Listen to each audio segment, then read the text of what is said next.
debating if I want to scream in JPEG or convert my scream into a PDF file.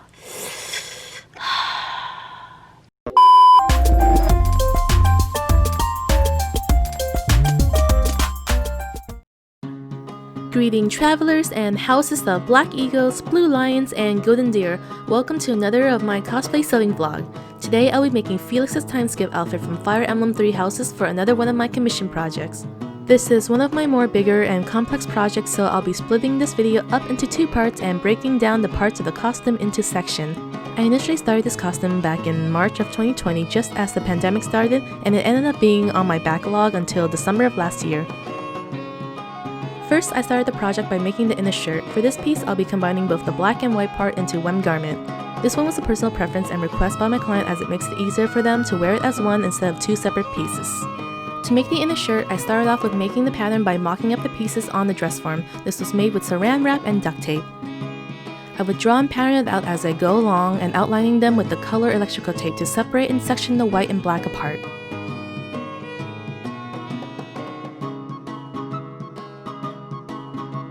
After having the patterns all outlined out, we skin the tape layer off into sections.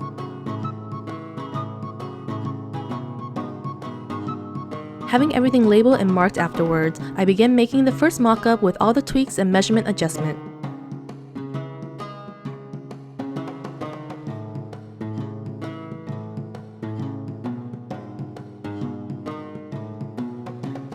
Alright, so I skinned off the pattern that I was drafting for the inner shirt of Felix.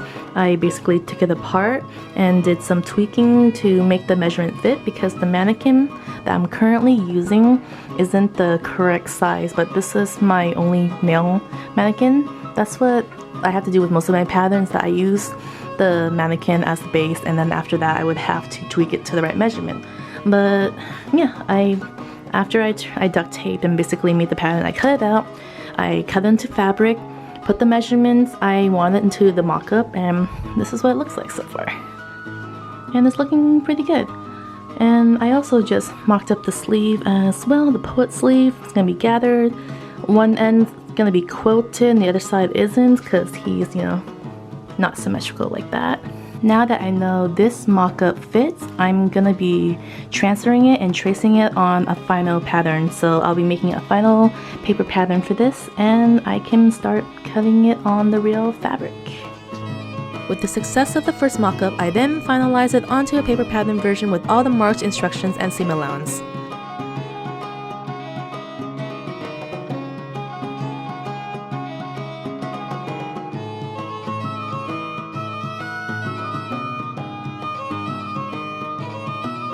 The bishop sleeves have the most detail as I have to carefully mark and measure out the pattern design for the quilt stitching portion later.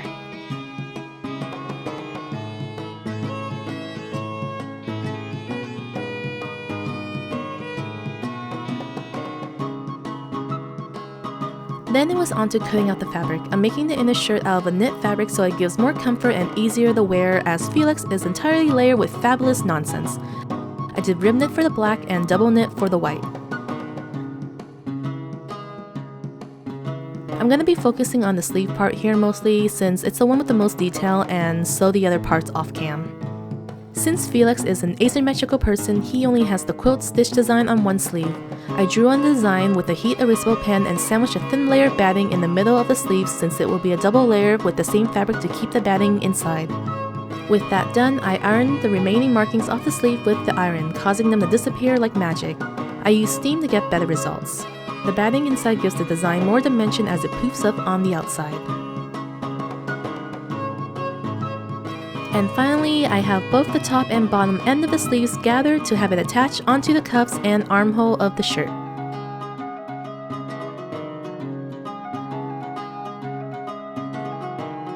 Hello! So I finally finished the inside shirt of Felix, where I previously mentioned before I had to combine both the black and the white portion together. So it's all done and ready. He's looking a little bit of a long boy, slendy man right now because of the sleeve, but once you wear it, or once they actually wear it, it actually looks pretty normal. But for now, he's gonna have slendy arms. Yes, I'm currently working on the mock-up for the outer coat right now. So I have to figure out because it's a little bit, not a little bit, it's very unsymmetrical. So, you know, this is the right side if I'm looking at. So once the right side is longer while the left side is shortened, it's cut off at the waistline. But yeah, I'm gonna put together the mock-up and see what it looks like, and then I'll put that on pattern and I'll have that cut up on the actual fabric. Just like with the previous shirt, I have the mock-up traced out and finalized onto paper. This one took a while since there were many contrasting pieces to it, such as the lining, underlining, and facing pieces. A few of you asked what I do with the pattern for these after, and I often keep them for a long time. It's not often that I get to use them again, but they are super helpful for all types of references. Though I'm pretty filled up with all the patterns from over the years, so I end up being a pattern hoarder. So now I finished finalizing and tracing the patterns from the previous mock-up I did for the jacket, and now I can finally lay all of these onto the actual fabric and start cutting them. It's actually a lot to cut because I have the actual fabric and the lining and also the facing for the jacket, because the way I made it, I wanted to actually make it so basically the edges isn't lined with the fur completely. So I did a little modification so the facing would actually be the fabric. Probably won't make sense of how I'm explaining right now, but once I start making it, sewing it, and putting it together, it'll probably make more sense when you actually see what it looks like. As I mentioned before, there are a lot of contrasting pieces to this jacket in 3 different fabrics. The blue suede is for the outer, Pokemon cotton print for the underlining, which also serve as a structure for the suede, since this suede here is quite slippery and can warp easily. Inner facing would have been perfectly fine, but at the time, underlining was just more convenient as I had a lot of spare materials for it. The first section will be the lining portion on the inside of the jacket. Then it was onto piecing everything together. I sewed the underline portion onto the suede and then some of the facing onto the lining.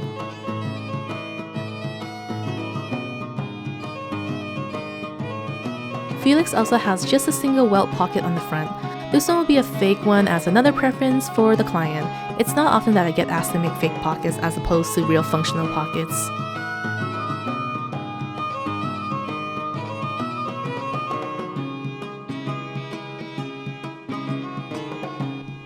So I just made a disappointment pocket. The reason why I call it the disappointment pocket is because it disappoints you, because it doesn't work.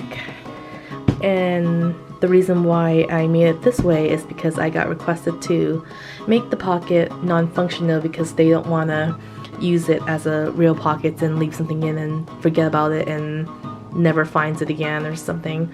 But yeah, in the original photo reference, it's a welt pocket.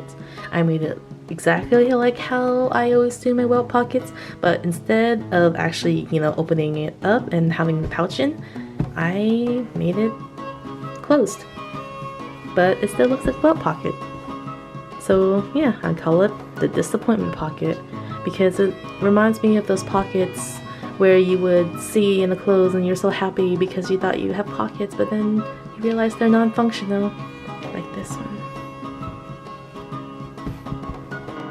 Before sewing the jacket parts together, I overlocked the edges just to keep the outer and underlying parts even and clean.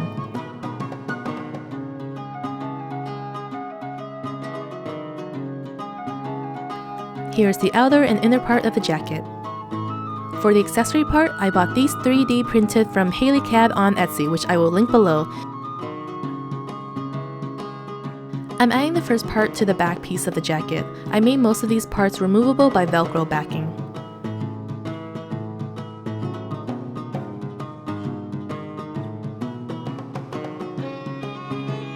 I just finished sewing the jackets together, or at least the lining to the fabric of the outer coat. I just need to put on the brown trim, which I need to cut out. But so far I have everything clipped, so I'm going to be doing some top stitching so that the edges are clean.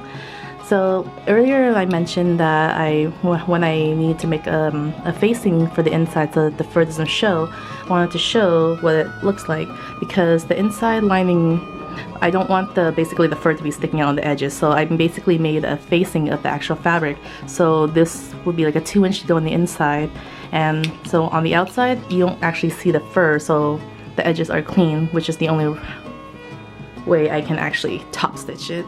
I'm really bad at explaining instructions and how I do certain things. I'm more of a visual person, so hopefully this makes sense now on why I did the facing this way. And then once it gets to the bottom, I need to cut another piece of fur trim out to make a border, or yeah, because he has it's like fur and fur basically, so it's another fur trim borders right here. So I'll be doing that, adding it on, and then work on the closure, and I should be done with the coat. Before sealing off the armhole and bottom hem, I added on the top stitching on the front edge of the fabric.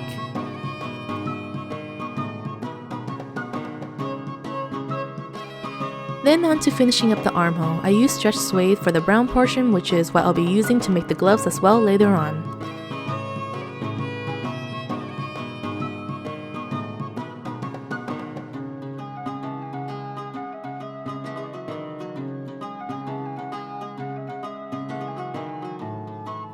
The hem of the coat was finished and sealed off with the fur trim. I hand sewed the inside to finish it up since I didn't want the seam on this one to cause any odd puckering on the outside of the fur. Now with the coat all put together, I can finally work on putting on the clasps and the front closure. I made the clasps by satin stitching a strip tab that I've drawn out onto the brown suede.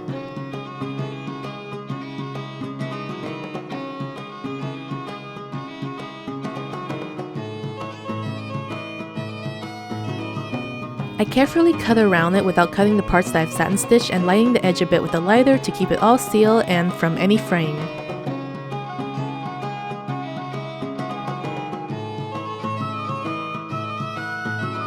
Alright, so now for some endless hand sewing with snaps on the front jacket.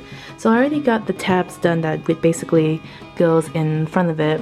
They're also going to have snaps as well after I attach the accessory to it. I finished the back tab, so this will go on the back. I'm just waiting for the glue to dry, but it should be dry by now. I already spray painted everything a couple days ago, and yeah, there's a total of like 9 snaps for the front closure because I actually wanted to close nice and smooth.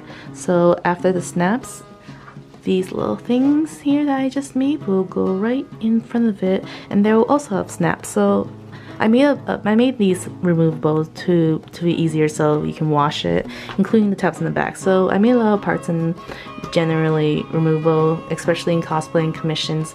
I try to make it easy as possible, especially for washing and basically storing so you don't crush and break any part like these. These are actually a little delicate, so I don't want to get crushed because it might risk of breaking off, which is why I made it wow, I can't talk today. Detachable. One eternity later. So many snaps. Hey, so I just finished sewing on the snaps. I actually initially was supposed to get them done earlier, but I had to take a break because my hands started hurting and I don't want my carpal tunnel coming back. So I put basically, again, this costume for a few days on break while I play Animal Crossing, but then I'm terraforming, but that also hurts my hand, so yeah, I finished the closures, everything's on. It actually took a while. I didn't really bother to film this progress because it's pretty much me hand stitching on all the snaps. So after you see you get these, which is the closure, which overlaps, and then you put on the front, and that's basically it. I will show how everything looks basically after this, after I button and close everything, and the jacket should be complete and I can start on the hoodie. Yeah, and I also here want to show the back. Looking nice, and voila, Felix's vest jacket is done. It's actually pretty thick and layered for both the inside and this one alone, so hope the person liked warm and toasty. A few inches later. Alright, now that I'm done with the lovely outer coat, I'm working on the cape next, and I'm just contemplating on how the pattern's gonna be because, of course, being Felix, he's unsymmetrical. It's a slanted on one side, so basically a curved cape. So it's gonna start short from the right side? Yeah, from the right side. Actually, left. I'm always like, is it my left or right? So it's the left. So from the left down to probably the hip area. And I really dread draping up cape because they just take up a lot of fabric and I hate wasting fabric. But I'm gonna have to do a mock-up, and yeah, I'm gonna have to do a mock-up. I'm very farting. I'm gonna have to do basically a mock-up to see how the shape fits. So I'm gonna be doing that next. Oh yeah, and not to mention there's actually also a hoodie for this cape as well. And then after that, it's gonna be lined with the same fur that I did for the jacket. And then there's gonna be the same trimming as well. So it's gonna be a super floofy cape. So I ended up just doing freehanding drawing mock-up of the cape, and I'm gonna cut it out and see how it looks. Hopefully the shape drapes well on it. Might have to adjust it a little bit. So I just took some measurement off and I basically drew the basic silhouette of the cape, and I shortened it and slanted it, and hopefully it'll actually end up looking like this. And it did, so I ended up cutting and sewing the cape together the same way as the jacket before adding on the front closure of the cape with the chain.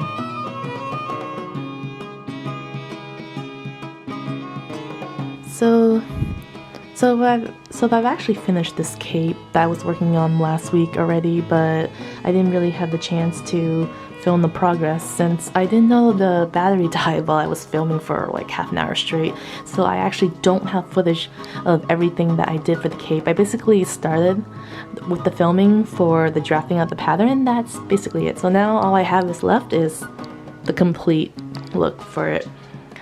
So I did the same process as I usually do. Drape the pattern, check out the mock-up to make sure it sits right. The mannequin's a little bit broader on the shoulder, so it doesn't really sit completely correct. But I measured it from the person and it should fit accordingly.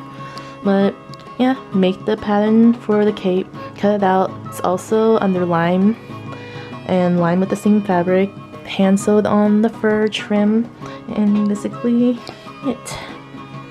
And of course his is asymmetrical because it's Felix. And then I decided to, I think in the reference picture it was like a strap, but I went with more of a chain with that has a little hook on to make it easier to basically take on and off. And then I spray painted the 3D printed accessory that I got on Etsy, and also attached the back with what's called back pin. So these are removable for washing as well. I mentioned before I try to make all the accessory in little pieces, especially the tedious one, removable as possible, so they can have access to storing it and washing it without damaging any of the costume. And these are the finished straps, but it's also sewed on with snaps. You can't really push it up. Yeah, I can't push it back with one hand. But yeah, I think I'm done with the front, or at least the three major part, which is the cape, the jacket, and the inner shirt. So I think I'm either gonna work on the gloves next or the pants. I hate making pants, but I might just tackle the pants next. And then I have more details and accessories. He actually have quite a lot of accessories on him, so I'm probably gonna spend the rest of the month tackling them out. And then I need to go get more materials, especially pleather, because I don't have any of that to make his belts and doodads and pauldron looking thing that I have to figure out the pattern for. And yeah, that's my progress for him so far. And this concludes the ending to part 1 of this video. I'll have part 2 out as soon as I can, so please stick around for the rest of the progress and finishing parts of the costume. Leave a like and subscribe if you want to see more, and I'll see you all in the next video.